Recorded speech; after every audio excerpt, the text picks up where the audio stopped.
Before we begin this story, take a moment to prepare yourself, because what you're about to hear isn't fiction.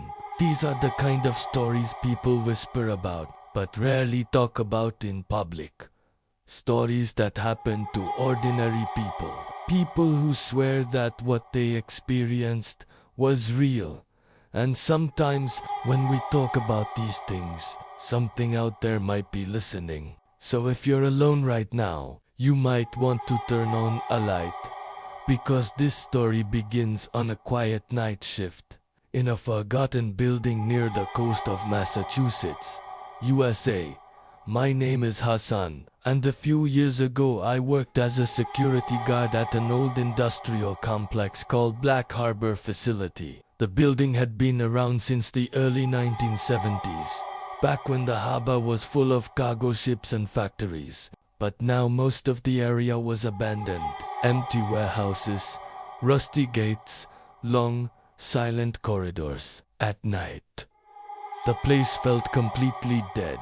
My shift was from 5 p.m. to 5 a.m. At first there were 3 guards on duty, one at the front gate, one patrolling inside the building, and one monitoring the cameras in the security office. But after a few months, the company cut costs. 2 guards were transferred, and suddenly, I was alone. 12 hours, one massive building, just me, and hundreds of empty rooms. At first, nothing strange happened. Most nights I just sat in the security cabin watching CCTV screens, scrolling through my phone, or talking to friends. But one night around 10 p.m., something happened that I couldn't explain. I was on the phone with a friend, playing a mobile game, and then, out of the corner of my eye, I saw something move outside the glass window. A shadow. It moved incredibly fast, from right to left. Not a person, not an animal, just movement. I froze. My friend on the phone asked, "Hey man, you still there?" I forced a laugh. Yeah, probably just my eyes playing tricks on me. But my heart had started beating faster. I checked the CCTV cameras. Nothing. The gate was still locked. No one had entered. I told myself it was just imagination. But a few days later, things got worse. Around 11:30 p.m., I went upstairs to use the restroom on the first floor. That entire floor was empty. No offices, no employees, just a long hallway with dim yellow lights. The restroom door was propped open with a wooden wedge so it wouldn't slam shut. I walked in, and as I was washing my hands, I heard footsteps outside. Slow footsteps, not random, not echoing, deliberate. 1 step, 2 steps, 3, then silence. I assumed it was a maintenance worker, but something felt wrong. No one was supposed to be in the building that late. And then suddenly, bang, the restroom door slammed shut with incredible force. So hard that the wooden wedge flew across the floor. The sound echoed through the entire hallway. My body went completely still. My hands turned cold. I rushed outside. The hallway was empty, dead silent. I ran downstairs and checked the security cameras again. Nothing. No one had entered the building. That was the moment I realized, maybe this wasn't just my imagination. A few nights later, I started feeling something even stranger. Whenever I used the sink in that restroom, I had the overwhelming feeling that someone was standing right behind me, watching me. I would check the mirror. Nothing. Turn around. Nothing. But the feeling wouldn't go away. My hands would start shaking, my heart racing, sweat forming on my forehead. After that night, I kept my eyes glued to the CCTV screens. Every sound made me jump. Every shadow made my chest tighten. I told myself the loneliness was messing with my head. But then something happened that proved I wasn't the only one experiencing it. One Sunday I had a day off. A temporary guard from Sri Lanka covered my shift. The next night when I returned, he looked terrified. I jokingly asked, "So, how was the night?" He stayed quiet for a moment. Then he leaned closer and whispered, "There's something wrong upstairs."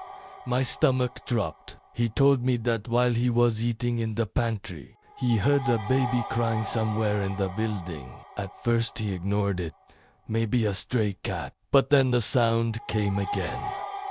This time clearer, a baby crying. And then footsteps, soft footsteps walking across the hallway. He went upstairs to check. The entire floor was empty. Later that night around 2:30 a.m., he went to the restroom. While he was inside, he heard someone running outside. Then a scream. He ran out into the hallway. The corridor doors were still moving, as if someone had just run past them. But again, no one was there. And that's when he told me something I didn't know. Behind that floor, connected through a sealed hallway, there used to be a temporary morgue. Decades ago, bodies were kept there before being transported to hospitals. When he told me that, a cold chill ran down my spine. But the most terrifying moment of my life happened a few nights later around 3 a.m. I accidentally fell asleep in the security chair. And suddenly, I felt something near my ear. A soft breathing sound, like someone standing right behind me. Breathing slowly. I kept my eyes closed, convincing myself it wasn't real. And then smoke. Something hit the back of my head. Hard. I jumped out of my chair screaming. The room was empty. No one inside, no one outside. That was the moment I called my supervisor. I told him clearly, "I can't work here anymore." But he warned me, "If you refuse this post, you might lose your job." So I stayed. But every night felt heavier than the last. Then came the night that changed everything. It was a Thursday. Around 10 p.m. I was scrolling through TikTok when suddenly I felt something again, like someone standing outside the glass door of the cabin, watching me. I opened the door. No one. It happened again and again. The third time, I left the door open, trying to prove to myself I wasn't scared. A few minutes later, I heard something that made my blood run cold.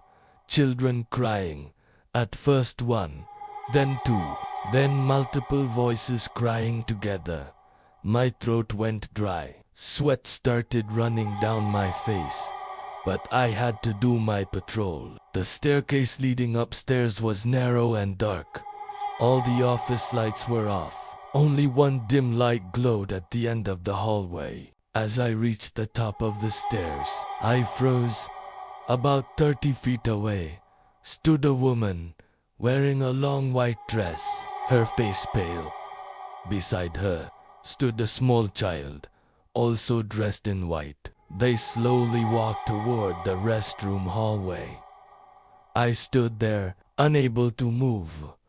And then they reached the corner of the corridor and disappeared.